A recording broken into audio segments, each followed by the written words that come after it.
Qual foi a última reunião familiar que você lembra de ter participado? Ou melhor, qual a sua última lembrança de ter estado com sua família buscando a Deus? O conselho divino é muito claro e útil para a nossa própria felicidade. Deuteronômio capítulo 6, do versículo 5 ao 7, diz: Ame o Senhor, o seu Deus, de todo o seu coração, de toda a sua alma e de todas as suas forças. Que todas estas palavras que hoje lhe ordeno estejam em seu coração. Ensine-as com persistência aos seus filhos. Converse sobre elas quando estiver sentado em casa, quando estiver andando pelo caminho, quando se deitar e quando se levantar. A Bíblia se refere ao que conhecemos como o culto familiar, um momento de grande importância para o crescimento espiritual de cada um. Uma pesquisa realizada pela sede administrativa da Igreja Adventista na América do Sul em 2022, com cerca de 100 mil membros de igrejas distribuídas pelos 8 países que compõem a região, revelou que desse total, 30,9% dos entrevistados realizaram o culto familiar durante o ano, enquanto 16,6% realizaram adoração em família durante uma vez por semana. Já 9,4% responderam que buscaram a Deus juntos algumas vezes por mês. Então, para conversar sobre esse assunto, eu estou aqui com o pastor Wallace Barbosa, ele que é o líder do Ministério da Família para toda a América do Sul.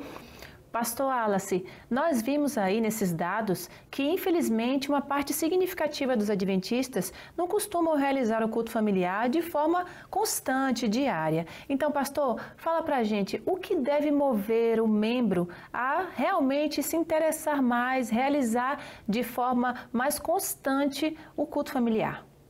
Entender, Suane, que o culto doméstico é uma coisa essencial na formação de cada um de nós. Então, a gente tem muitas lutas na vida, muita correria, muito trabalho, muita coisa boa para fazer. Então, as pessoas não estão parando de fazer o culto para fazer uma coisa ruim, não. Eles só não conseguem, na correria da vida, colocar isso como uma coisa essencial. Então, são tantas prioridades, são tantas correrias na cidade grande, no campo, não importa, né? Uma mãe sozinha, pensa uma mãe sozinha, Sônia, que ela tem que lidar com o trabalho da casa, fora da casa, cuidar das crianças, tarefa de casa, e aí naquela agitação é muito complicado, às vezes, para ela parar isso aí. As pessoas não fazem quase porque são maus ou não dão valor. É porque não conseguem, muitas vezes, colocar como uma questão central da vida familiar. E esses que estão fazendo, não está sendo fácil para eles. Estão lutando, de fato, para estabelecer isso como uma prioridade essencial, não só uma prioridade da vida. Ellen White escreveu no livro Testemunhos Seletos, volume 3, página 92. Em cada família deve haver um tempo determinado para os cultos matutino e vespertino, que apropriado é reunirem os pais em redor de si aos filhos. Antes de quebrar o jejum, agradecer ao Pai Celeste sua proteção durante a noite e pedir-lhe auxílio, guia e proteção para o dia. Que adequado também, em chegada a noite, é reunirem-se uma vez mais em sua presença, pais e filhos, para agradecer as bênçãos do dia findo.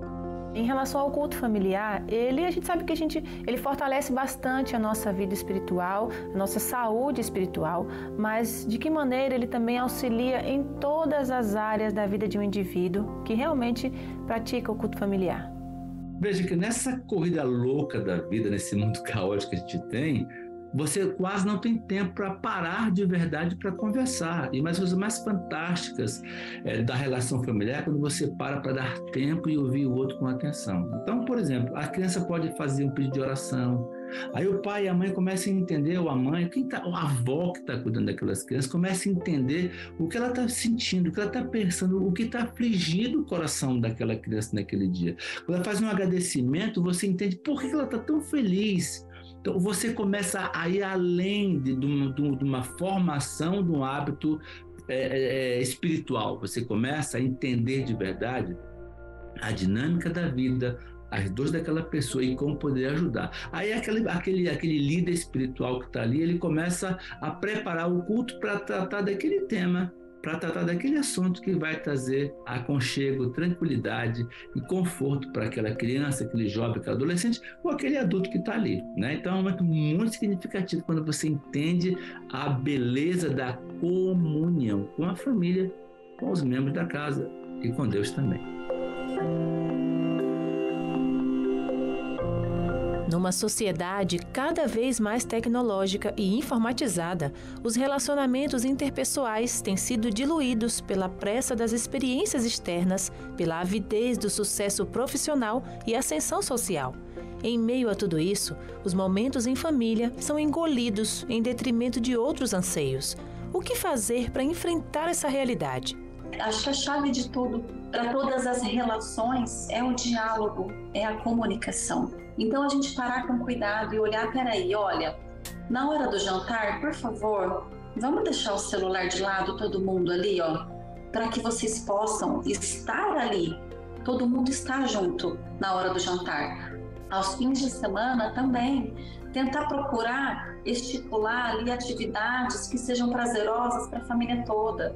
Ah, mas o filho adolescente não sai mais junto com o pai e com a mãe. Ok, a gente sabe que isso acontece também. Mas ainda assim, dentro do possível, ir buscando, a gente fala, recursos ali de enfrentamento para lidar com toda essa situação.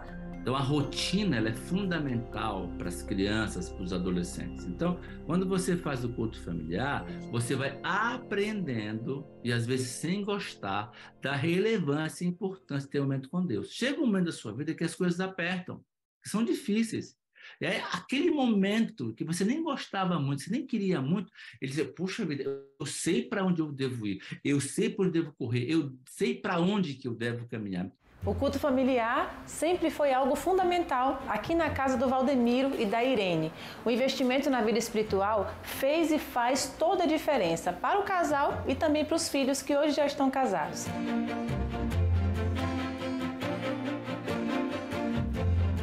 Essa casa aqui é um verdadeiro pedacinho do céu.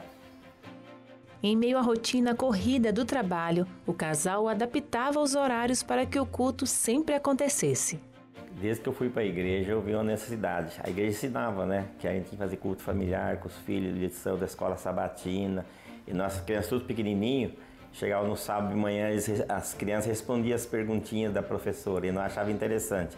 Então nós fazíamos o culto familiar para incentivar eles a estudar a liçãozinha da escola sabatina. Então desde criancinha, eles estudavam com a gente, eu e a mãe deles, a Irene, nós ensinava eles a fazer o culto familiar. Ele sempre trabalhou em fábrica, indústria, e eles sempre levantavam muito cedo. Teve uma época que não dava nesse horário, aí às vezes a gente estudava à tarde, depois à noite, antes de dormir a gente estudava. Mas a gente tentava, o máximo que a gente podia reunir todos eles para poder estudar junto com eles, né? E depois eu ainda colocava eles para estudar, cada um estudava a liçãozinha deles. Como eu não tinha muito tempo, eu colocava o mais velho, que já sabia ler, para estudar com o pequeno, sabe? A gente colocou isso na nossa vida, a gente viu como isso é essencial e viu como isso muda o dia. Isso, assim, pra mim, os dias que eu faço culto são totalmente diferentes. Os dias que eu separo um tempo pra falar com Deus, os dias que eu separo um tempo pra orar, mudam, além da minha vida espiritual com Deus, que cresce e faz eu viver experiências enormes e incríveis, muda o meu dia. O culto doméstico favoreceu um ambiente cada dia melhor para a família e assim todos cresceram espiritualmente. Eu entendi que muitas coisas dos meus filhos aprendeu assim em família, no culto familiar.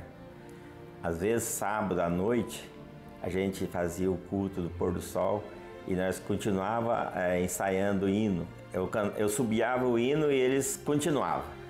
Então, quem acertasse mais ganhava prêmio. Era engraçadinho. A rotina de canções dentro de casa desenvolveu ainda mais o dom musical dos filhos. Seu amor não muda, nunca falhará,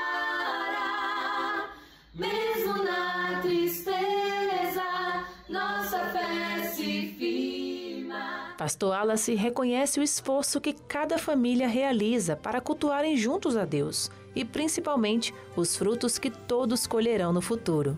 Muitos vão fazer? Vão. Alguns não vão fazer? É verdade. É fácil? Não é. E alguns não vão fazer mesmo, mas lá no momento, quando as coisas se apertam, ele lembra daquilo, e aquilo que você semeou, às vezes chorando, com dificuldade, com desafio, não é? vai florescer. Porque a gente sabe que o culto doméstico em casa, um dia é difícil, um dia é complicado, um dia que você só quer chorar, o adolescente está revoltado. Isso faz parte da vida humana. Vai dizer que vai ser gostoso, mas o mais importante é você perseverar, sabendo que nem sempre vai dar certo, que nem sempre vai ser uma coisa maravilhosa, mas que é essencial para a formação do meu caráter, especialmente para enfrentar no futuro as grandes crises que todos nós vamos enfrentar. Não pela força, mas pelo amor. Foi isso que a gente fez. Hoje, além de eu ter o hábito de fazer o meu próprio culto, é óbvio que tem períodos que a gente não faz, mas sempre fica na minha cabeça, tem que fazer meu culto, tem que fazer meu culto, como se fosse uma coisa comum do meu dia, escovar o dente. Eu já cheguei a incentivar, e a gente incentiva muitas pessoas a fazer culto, e também os nossos sobrinhos, a minha irmã mesmo sempre faz culto todos os dias com o meu sobrinho, mesmo ele sendo pequenininho. Então a gente colocou isso na nossa vida, a gente viu como isso é essencial e viu como isso muda o dia. Nossa primeira adoração a Deus no lar será sempre o maior combustível para viver em paz consigo mesmo, com a família e com os semelhantes. A adoração é a atmosfera do céu.